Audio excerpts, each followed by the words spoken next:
Welcome back to Instant Replay. Tuesday night in Las Vegas, San Antonio boxer Joshua Franco won his first world championship, beating Andrew Moloney by unanimous decision to claim the WBA World Super Flyweight title. Now, the champ got back to town Thursday, and he was kind enough to sit down with us Friday at his grandparents' house, where the living room is a shrine to Joshua and his younger brother Jesse, also a pro fighter. It is time to go one-on-one with the champ, Joshua El Profesor Franco. And new WBA Super Flyweight Champion of the World, Joshua El Profesor Franco! It's a great accomplishment. It's something that I dreamed of when I was a kid, growing up as an amateur fighting, watching all these famous boxers on HBO fighting for the World Championship.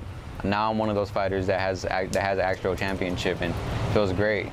Yo, Joshua, what's up? This is Oscar De La Hoya, man. Is it a little more special, too, because you worked with the Golden Boy and knowing how great he was in his career? Of course, you know, he was a world champion as well in many weight divisions, and for me to be in his promotions, you know, a world champion for him, it's a great feeling, and, you know, all the hard work paid off. I saw his social media post before you were fighting, wishing you good luck. Bring it home for everyone. You trained hard, you worked hard. Stay patient, stay focused. Have you had a chance to talk to him since winning? Yes, we talked to each other over text message, and you know he told me congratulations. He's proud of me, and he said, you know, just to stay ready so we could start defending the belt. Yeah, right. Now that's the real test now, right? I mean, you're on top, and everybody's coming after you. Exactly. You know, now I'm the world champion, and you know now I'm the big dog, and people are gonna wanna fight me now. Man, you still look pretty. He didn't even get your face, did he? Yeah, nah, barely. He did, but not enough to make any marks or nothing. Nice.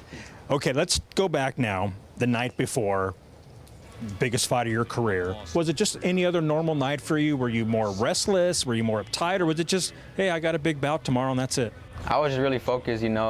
I knew what I had in front of me the next day, and you know, not having my family with me. Usually I have my family in the hotel room with me, but this time I was by myself, you know, quarantine. They were making all the fighters do that. So, you know, I was just really focused, and, you know, I had time to myself, you know, to focus on myself, and, you know, I feel like it benefited me. So take me to the day of now. You wake up, you know you got a big fight later on that night. What do you think and what are you going through? Just, you know, going through the fight in my head, you know, playing the fight over and over like I already had before.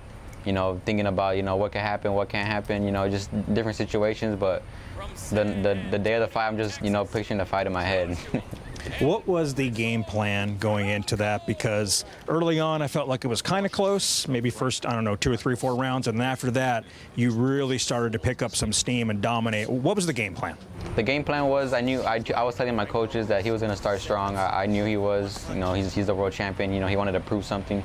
I knew he was going to start strong, and, you know, little by little, I was going to just, you know, get his timing down, figuring out what he was going to do, and, you know, little by little, I started breaking him down, you know, in the later rounds. Joshua Franco, 6 more rounds and you can be a world champion. So after round 6, your trainer said 6 more rounds and you're a world champ. Everybody heard him say it because the arena was quiet. Did you hear him say that? Of course, you know, he was telling me, you know, right to my face, and, you know, he motivated me, and, you know, he kept me in the zone, he kept me focused. There's times where, you know, your mind starts to wander off in a fight, but, you know, he kept me focused the whole time. He kept me motivated, and, you know, it really paid off. Do you remember what you were thinking when you knocked him down and the ref stepped in, gave him the count, and you went into your corner? What were you thinking? I was surprised that he went down. You know, he's a world champion, and I don't think he had ever been down before. And, you know, for me to knock him down, it gave me that extra fire, it gave me that extra push. And, you know, I thought I was going to be able to, you know, to finish him off, but, you know, he ended up surviving. So when he got basically the green light to finish out the round, that was your mentality? You were trying to go in to finish him? Yeah, of course. You know, I saw his face, I saw his body language, his energy. You know, he didn't have it anymore, and I knew if I stepped it up, I was going to be able to, you know, get the stoppage. But, you know, he's a world champion. He has his tricks, and he survived. So he survived. Now take me through round 12. What was your goal in that final round? The final round, my coach had told me, you know, let's go out there and let's stop this guy. So, you know, I tried stepping on the brakes, but, you know, Moloney, he didn't want to get stopped. You know, he was just trying to survive, and that's what he did. And you know, I tip my hat off to him. He's a hell of a fighter. At that point, when you know you're facing a world champion and you know that for him to win now, he's got to knock you out and you know, you're not going to get up. He has to do that to win. Is that in the back of your mind at all? Was it in the back of your mind at all? I knew I had to dominate. I knew I just had, if it was close, it wasn't going to go my way. So I knew I had to, you know, dominate, or, you know, the fight wasn't going to be handed to me. He's a world champion. You know, you got to take that from the world champ. You got to take that belt. You got to make it clear. And, you know, that's what I did. And new. And new And you guys just jumped up with so much excitement. It was hard to hear the announcer on TV after that. Do you remember hearing that? Yeah, I do. You know, it just, it didn't feel real at the moment. You know, it didn't hit me not even the next day. You know, it was the day after. You know, that it hit me that I'm a world champion, and it's a crazy feeling. And now that you've had some time to think about it, though, I mean, do you play it over in your head and new? I mean, do you see that vision and all that kind of stuff?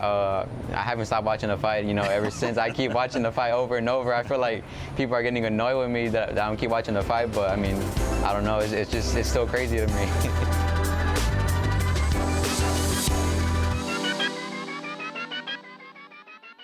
Joshua, you have earned the right to watch that fight as many times as you want. Next Sunday, please join us for part 2 of our sit down with the professor.